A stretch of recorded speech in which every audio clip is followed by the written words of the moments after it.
రెడ్డిగా YCP నేతలపై Panyam MLA Gowru Charitha Reddy తీవ్రస్థాయిలో ధ్వజమెత్తారు.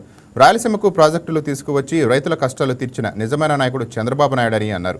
గత వైసీపీ ప్రభుత్వ హయాంలో ప్రాజెక్టులు పూర్తిగా నిర్లక్ష్యానికి గురయ్యాయని ఆమె మండిపడ్డారు. అన్నమయ్య ప్రాజెక్టు నష్టాన్ని పట్టించుకోలేని వారు టీబీ డ్యాం గేట్లు కొట్టుకుపోయినా స్పందించలేదని ఆమె అన్నారు. రాయలసీమ రైతుల కోసం, రాయలసీమ శ్రేయస్ కోసం పాటుపడింది ఫస్ట్లో అప్పుడు నందమూరి తారక రామారావు. తర్వాత దాన్ని ముందుకు తీసుకెళ్ళింది కూడా చంద్రబాబు నాయుడు గారు.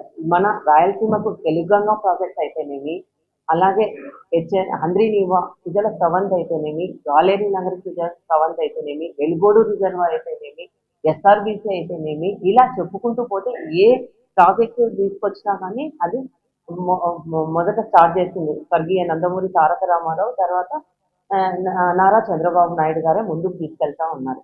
ఇప్పుడు ఈ గతంలో వీళ్ళు 5 ఏళ్ళు అధికారంలో ఉన్నారు. వీళ్ళు అసలు రాయలసీమకు ముఖ్యమంత్రిగా ఉండి ఆయన ఏం చేశాడు రాయలసీమ వాసిగా ఉండి అని నేను మొదటగా ప్రశ్నిస్తా ఉన్నా.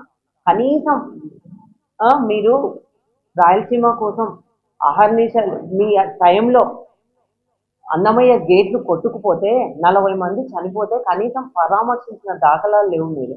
అంతేకాకుండా ఇదే మన కూటమి ప్రభుత్వం అధికారంలోకి వచ్చిన వెంటనే తుంగభద్ర డ్యామ్ కొట్టుకుపోతే వెంటనే రన్నింగ్ వాటర్లో కూడా దాన్ని నిలబెట్టిన ఘనత కూటమి ప్రభుత్వాన్ని. అంతేకాకుండా అటు కర్ణాటక ప్రభుత్వం అయితేనేమి, ఇటు తెలంగాణ ప్రభుత్వం అయితేనేమి 2 ప్రభుత్వాలు చేతులు ఎత్తేసినాయి. కానీ చంద్రబాబు నాయుడు గారు రన్నింగ్ వాటర్ ఉన్నప్పటికీ కూడా నిపుణులు కన్నయ్య నాయుడిని తీసుకొని వచ్చి కేవలం 5 రోజుల్లోనే నీళ్లు నిలుపుదల చేసి 40 టీఎంసీలు నిలబెట్టిన ఘనత చంద్రబాబు నాయుడు గారు. గోరుకల్లు రిజర్వాయర్ అది ఎంతో ప్రమాదంలో ఉంది. ఇంకా కుంగిపోవడము, బండి తెగడము అటువంటిది గాలి కొదిలేసి పనులు పూర్తయింది చెప్పేసినాయని దాన్ని చేసేసినారు. అటువంటిది మన కూటమి ప్రభుత్వం అధికారంలోకి వచ్చిన తర్వాత మొదటగా ₹1,00,00,000 మళ్ళీ 2.5 కోట్లు శాంక్షన్ చేయించడం జరిగింది. ఇప్పుడు శాస్త్ర పరిష్కారం కోసం కూడా 58 కోట్లు శాంక్షన్ చేసిన ఘనత కూటమి ప్రభుత్వాన్ని.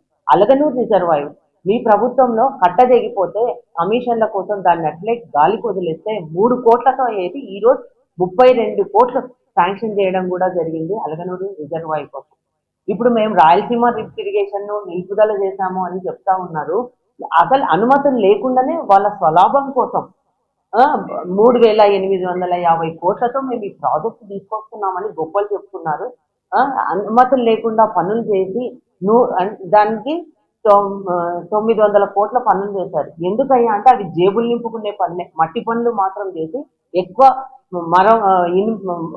కాస్ట్లీ పనులన్నీ చేయకుండా అవి అయితే జేబులు నింపుకోవడం వీలు కాదని వాటికి అవసరమైన పనులు మాత్రమే పెట్టి ముందుకు వెళ్ళడం జరిగింది. తుంగభద్ర గేట్లు కొట్టుకుపోతే మేము ఈసారి ఐఏబీ మీటింగ్ పెట్టి కూడా ఈసారి నీళ్లు ఇవ్వలేమని కూడా చెప్పడం జరిగింది. బయట రేటు కంటే కూడా మద్దతు ధర, మంచి మద్దతు ధర కల్పిస్తే గవర్నమెంట్ ఈరోజు జొన్నల పంట కూడా కొనుగోలు చేస్తూ ఉంది. చూడండి, మేము ఏదైనా కానీ రైతుల కోసము, రాయలసీమ ప్రజలను దృష్టిలో పెట్టుకొని ఈ ప్రభుత్వము పనిచేస్తుందని కూడా ఈ సందర్భంగా మీకు అందరికీ తెలియజేస్తా ఉంది.